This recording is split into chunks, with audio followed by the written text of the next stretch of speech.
since people listening to the podcast are kind of doing it, I think, because they want a little bit of behind-the-scenes info, do you want to talk a little bit about what the show and the days are like? A bit more in detail, not the tech. I mean, is it quite...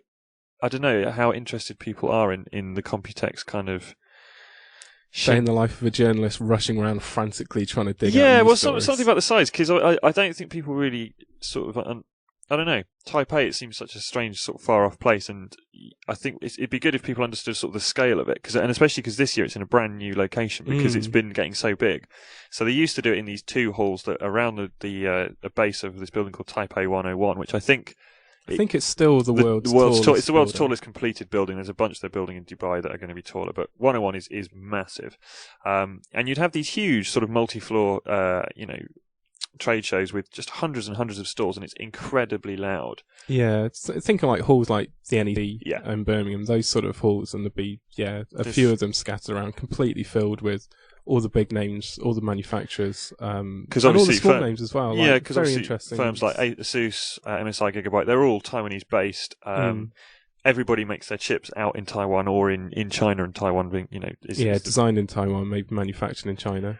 Even the big American companies have a very strong presence in Taiwan. Well, yeah, because of course quite a lot of them. So Nvidia, for instance, is fabless. It doesn't own any manufacturing plants, so all its manufacturing is done usually by TSMC. It stands for Taiwan Semiconductor Manufacturing Company. So obviously it's a hugely important place.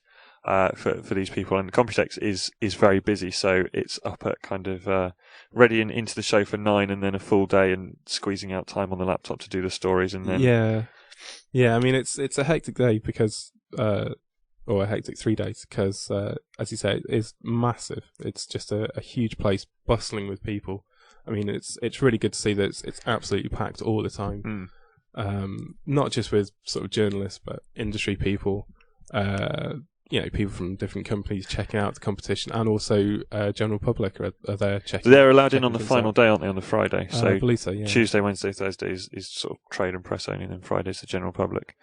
So it's pretty exciting, but it's quite draining, and also you're actually jet lagged for most of it because... Yeah, well, if we fly out on Sunday, it's a 14-hour flight. We land at about 9 o'clock on Monday, and then we're straight into the show 9 o'clock the next morning. Okay, so you've got a little bit of time to decompress. Yeah. I mean, it should be fine. I can't see any problems there at all.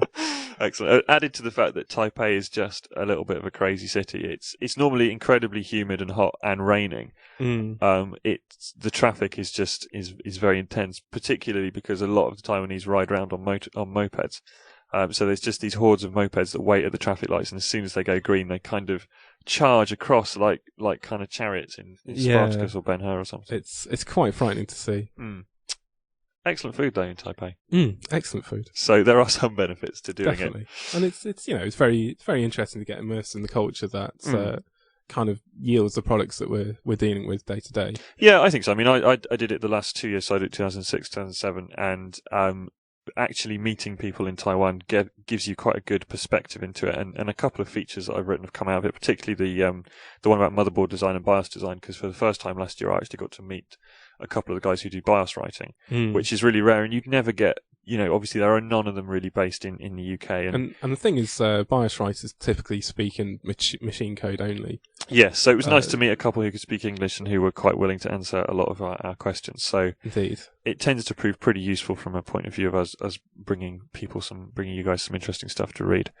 So be thinking of Clive and James as they sort of ply their trade halfway across the world, fueled only by coffee and green tea and dumplings, and whatever else you can buy from the 24-hour convenience stores that are on every street corner in Taipei.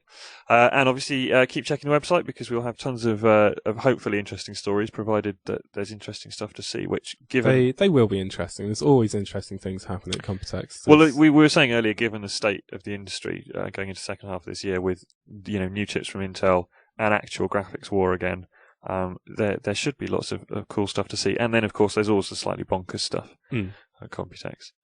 So that's it for the 17th episode of the Custom PC podcast. Thank you very, very much for listening, and we will be back sooner with the 18th than this one. Hopefully we won't be taking another break for quite so long. See you later.